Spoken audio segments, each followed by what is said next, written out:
I think my biggest problem is I don't like almost all art. I don't really like art. I never see art. I mean, that's why artists make art, isn't it? Because they think the rest of it's terrible.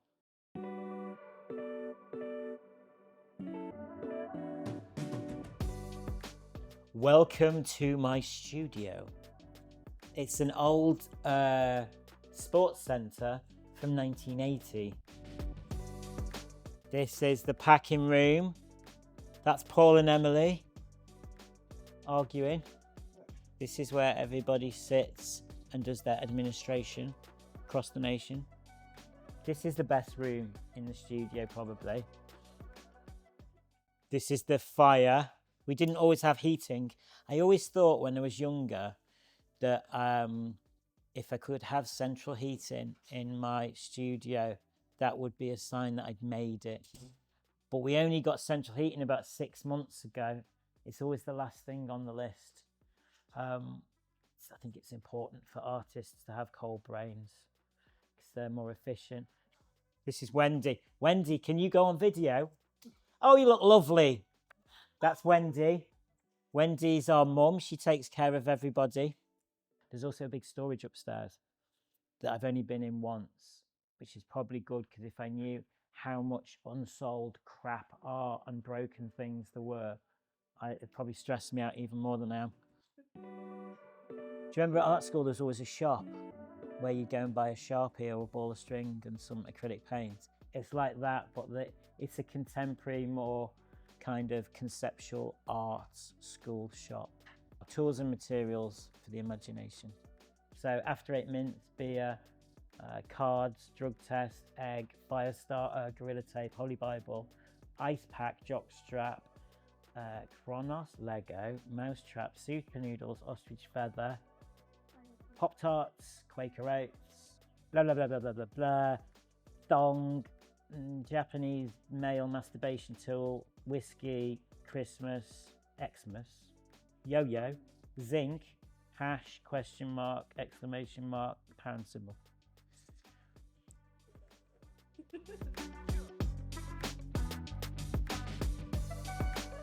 This is the gallery. This used to be the sports hall. I put works in here to look at them and photograph them. I kind of think that, well, with the art that I make, I think putting it in a space and looking at it in a space, like the presentation, the exhibition device, or the idiosyncrasies of the way it's approached by the spectator, that is probably about 80% of the work, not the thing. The thing is just 20%, I would have thought. Actually, no, maybe not. I mean, maybe 80% is the story, 15% is the way that it's presented, and 5% is the thing. So I always think it's really weird when I see an artwork and people, it's in a strange context that it doesn't function in, and people obsess over it as a thing. It's like 'cause we're in this era of things rather than era of stories. I think we used to be in an era of stories and conversations, and now we're just about stuff. But stuff's not very important. But this room is, because this is the room where artworks complete themselves, because the big amount of the way they're presented is gifted to them here in this place. I do think it's not necessarily wise to be locked to that idea that big urban centres are where art happens, because art can happen at the kitchen table in a stone hut in a field. It's not art. Art happens inside you. And also I'm not a massive believer in art being physical. I think art, the physical things are offcuts or byproducts or receipts or the fallout of great conversations and stories and ideas. And when you die, you know, if you buy an artwork, you don't get to keep it, it just disappears. But the stories and the conversations, that's something different. They have a different tangibility to them. Or lack of tangibility, but a more kind of ephemeral currency. There's this amazing work by Cornelia Parker where a meteorite fell into her garden. And I don't think there's any documentation of it or any letters, but she got NASA to send it back to space. And for me, that is like the perfect artwork because it doesn't have a physical presence. The carrier, it has no carrier. I mean, artworks that you see, they're just carriers, or if they're good artworks, they're just carriers that challenge you and make you question what you already know. Bad artworks are just things to look at, but with her artwork, the carrier is the people themselves. So right now there'll be someone in Birmingham sitting in a Costa and they're saying, there's this great work by Cornelia Parker about the meteorite. And that's where the work is. The work isn't the thing in space, and it's not a photograph of the letter that she sent to NASA. It's in the conversations that people have about it. We're in an era where most art is now made to please people, not to challenge people, which is by definition not what art is at all. So that's like decoration to me. And it's very unpopular, challenging art, because everyone wants to just be pleased and be comfortable. People don't like being uncomfortable. We always talk about safe spaces. I keep hearing safe space, safe space. I think by I mean, not physically unsafe, but I think by definition, the art world is a place that should be not safe cognitively, should be a place that challenges you. I think my biggest problem is I don't like almost all art. I don't really like art. I never see art. I mean, that's why artists make art, isn't it? Because they think the rest of it's terrible. There's not a lot of art that I actually think's interesting. Yeah, boredom's interesting. I think people are scared of being bored now. But I am very aware that the best ideas that I have, that the ideas that I'm like surprised by and I cherish the most, they're ideas that happen in the bath, in the swimming pool, driving, washing up. And they're all situations where I don't have my phone and I do something for more than 5 minutes. So I usually concentrate on one thing for 5 minutes. And I think definitely society and socials has honed us into like spending less and less time thinking about one thing.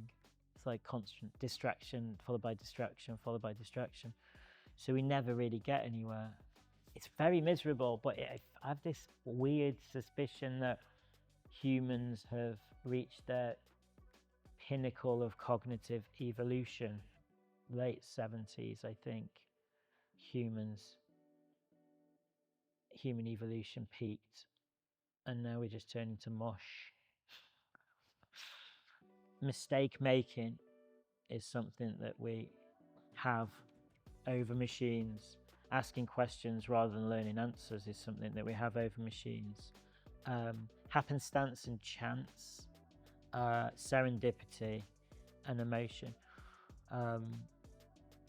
Because this technology, I went to a conference about museums and there was someone said about this technology that exists where you could make a 3-dimensional projection facsimile of the Mona Lisa, keep it in a Swiss bunker so it's safe and there'd be low insurance values, and project it to several museums at once, and they pay a license fee, and that would solve the whole problem of the conservation and danger of it being burnt or destroyed or whatever. And I was like, that is the most stupid thing I've ever heard in my life. That is like, that's an idea by someone who has no idea what it is to be human. Because people don't go to see the Mona Lisa to look at the Mona Lisa. They go to the Mona Lisa to be with the Mona Lisa. And I think it doesn't matter how evolved computers or machines actually become, that characteristic of what it is to be human, they would never have. It's the empathy that we have for our mistakes and our vulnerabilities as humans that's of value, not it being good. The humans that write great poems aren't great because they're great. It's like, we don't want greatness, we want fragility, I think. And yet it's strange because we're in this part of society where you can do absolutely anything you want, but most people just spread oil on flat canvases and put with 4 corners and put that on the wall. Like 95% of people do exactly the same thing in this place where anything's possible. Ballet dances, drive-through redesigning drive-through attendance, uniforms, invention of words, inside-out magazines, dog shit on a stick, anything at all. And people make pictures with four corners that are flat and put them on the wall. That's mad to me. It's like so unimaginative. I find that mind-blowing. The art that I like is art that defies expectation, that's inventive, and that challenges you and puts you in a position you've never been and gives you feelings you've never felt. This is a work in maquette for balancing the work that's at Sainsbury Centre. A lot of the works aren't actually made at the studio. A lot of the prototypes for works are made at the studio. It's not like a factory, it's like a science lab. We do experiments, we don't make stuff.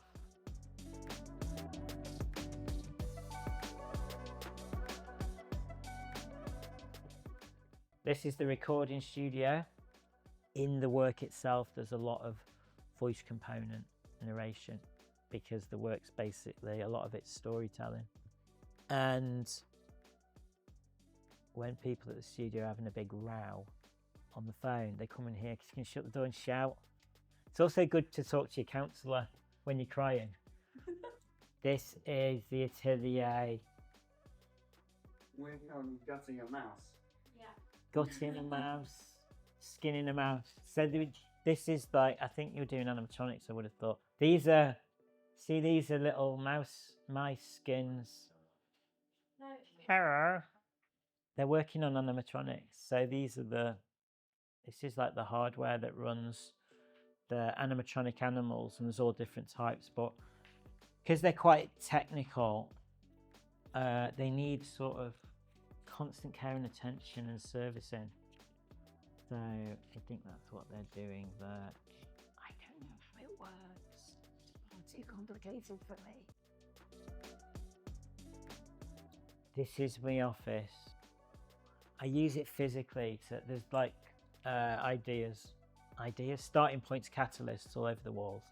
These are all starting points for works as well. So the way that I work is I take photographs on my phone, and then I print them up, and then I collate them into different themes or categories. And for each of these, and if you just see all the boxes over there, all those index card boxes, they're all full of ideas as well. So there's probably about 20,000 starting points in the boxes. So I distill these starting points into words, and then the words go on the wall. And the reason I do that is because you can see it all at once. So in your brain, you have, like, imagine a computer, you have RAM, random access memory, at the front of your brain, and that's finite. You can't really keep a lot there, just what you're working on. You couldn't keep this much ideas in your RAM, but you have a memory, but the memory, it's hard to pull things out that archive, the back of the head memory. So what I do is I'm very meticulous and invest a lot of time in this system, but the system gives me the ability to have an overview and see everything at once. I just turn to the wall, and it does suppress idea anxiety that I know a lot of friends who are artists suffer from, which I find really weird, because my problem is I don't know what to do next, because there's so much to do that then you freak out that you're going to die and you're never going to make them all. So which is the most urgent? It induces a kind of blind mortal panic. Any idea, no matter how seemingly insignificant or small, could be a colossal artwork or project. So it's important to care for them, I think.